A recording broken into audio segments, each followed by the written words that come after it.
Olá, me chamo Jezebel Costa e sou estudante do curso de Engenharia Metalúrgica na UESA.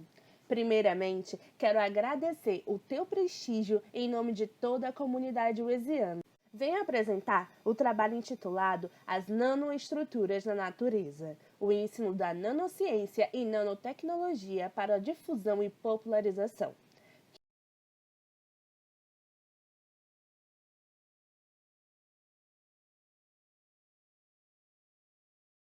O fato é que vivemos em um mundo nanométrico. Sim, nós vivemos.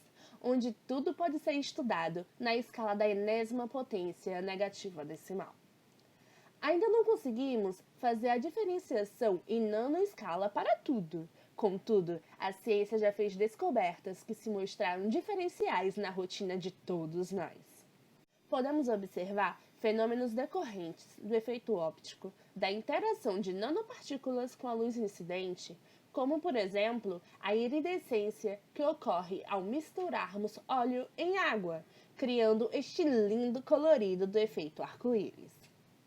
Este mesmo efeito acontece nas asas da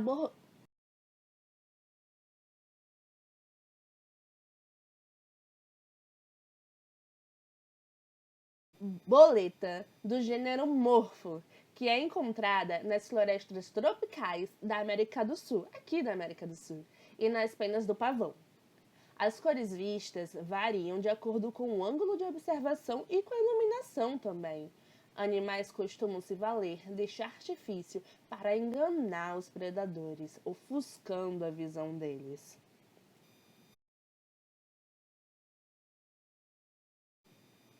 Este trabalho traz a público a Oficinando Elipim, que tem por objetivo disseminar a nanotecnologia por meio do ensino de nanociência em escolas públicas.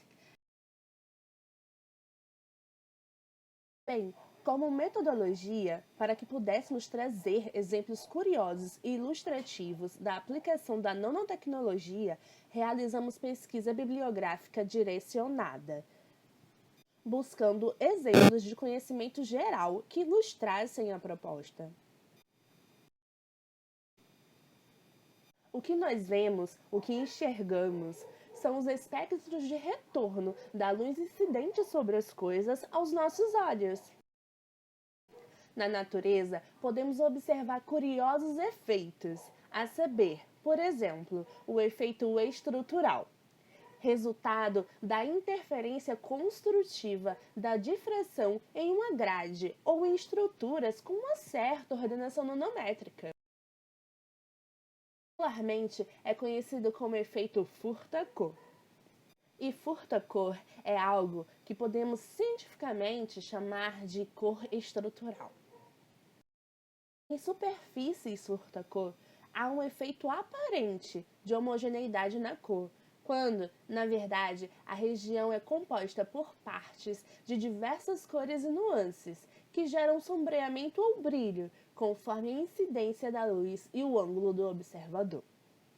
É assim que, ao movermos um objeto furta-cor, percebemos uma luminosidade, um brilho, que na verdade é gerado por essa diferenciação de nuances.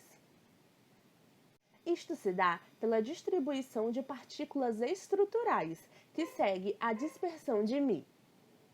Uma boa pedida para a exploração deste efeito, industrialmente falando, é na fabricação de tecidos que não desbotam. Haja visto que não são pigmentados, aumentando a vida útil do produto e reduzindo consideravelmente o problema ambiental do descarte inadvertido de efluentes. Além de sanar o problema dos consumidores que apresentam alergia aos químicos utilizados no processo de pigmentação, como corantes, colas, resinas com formaldeído, entre outros tantos aditivos. Como a espessura de cada agrupamento de fibras define qual a cor será visualizada, sob condições de luz natural. Isso, pois, quando sob luminosidade artificial, as cores tendem a mudar. Isso nós conhecemos como metamerismo. O grande dilema vem da necessidade de maiores estudos no sentido de otimizar a resistência mecânica destes tecidos. Sob luminosidade artificial, as cores tendem a mudar. Isso nós conhecemos como metamerismo. O grande dilema vem da necessidade de maiores estudos no sentido de otimizar a resistência mecânica destes tecidos. Afinal, não adianta nada uma roupa ser linda, ser funcional, interagir com a luz, ter brilho, ter efeito metálico. Pesquisadores da University of Akron, nos Estados Unidos, estão estudando os efeitos ópticos das cores estruturais encontradas na tarântula azul, esse lindo animal, por serem mais vibrantes e duráveis do que as encontradas em produtos sintéticos. Acredita-se que este processo poderia ser replicado na indústria eletrônica. Aqui podemos visualizar como se dá os grupamentos de cada fibra, de cada tipo de fibra, em qual a luz incidente, sob a incidência da luz. Bem, essa imagem foi feita em um microscópio, né? A olho nu, nós vemos como uma uniformidade, como se fosse uma única cor com uma longa faixa em degradê. Efeito Gecko. Bem, saindo já dos efeitos ópticos, um outro tipo de efeito que podemos observar na natureza é esse efeito, que é proporcionado pelas forças de Van der Waals produzidas pela superadesão de nanoventosas.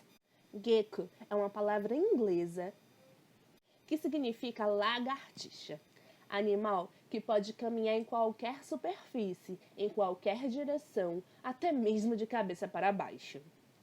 O efeito se resulta das forças de Van der Waals, como disse anteriormente, que são ligações induzidas de fácil reversibilidade, e das nanoventosas presentes em suas patas, as quais possibilitam a ocorrência destas ligações. A superadesão se dá em função do tamanho, espessura e formato das pontas, que são conhecidas como espátulas, dos capilares queratinosos. Ou seja, as ligações de Van der Waals são proporcionadas pela troca temporária de elétrons das pontas dos pelos das patas das lagartixas com as superfícies por onde ela passa. É de interesse comercial a produção industrial de capilares sintéticos que simulem essa propriedade da lagartixa. Bem, dentro deste contexto, ponto para a empresa americana DuPont, que tem a marca registrada Teflon, já que neste material nem a lagartixa gruda.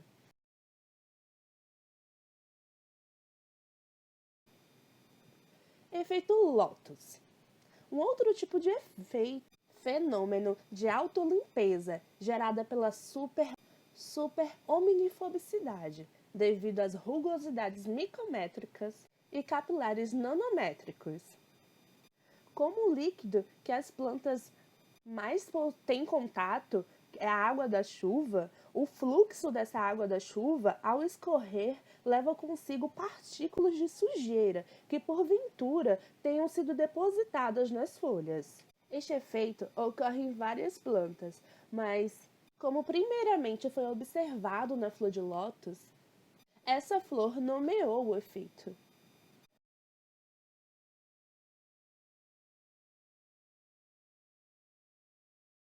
Nesta imagem microscópica, podemos observar como se dá a omnifobicidade. No caso, como o líquido é água, podemos chamar de hidrofobicidade.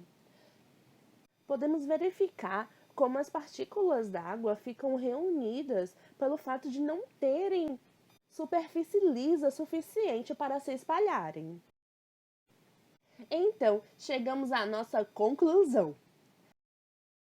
Assim, podemos concluir que é imperativo, de suma importância, que observemos a natureza para depreendermos os ensinamentos que ela nos traz e que podemos utilizar para melhorar ou até mesmo mudar a nossa realidade.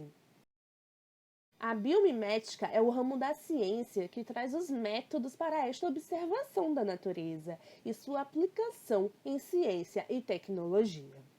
Aliada com a nanociência, nos expande os horizontes sobre o que tudo é e sobre o que tudo pode ser.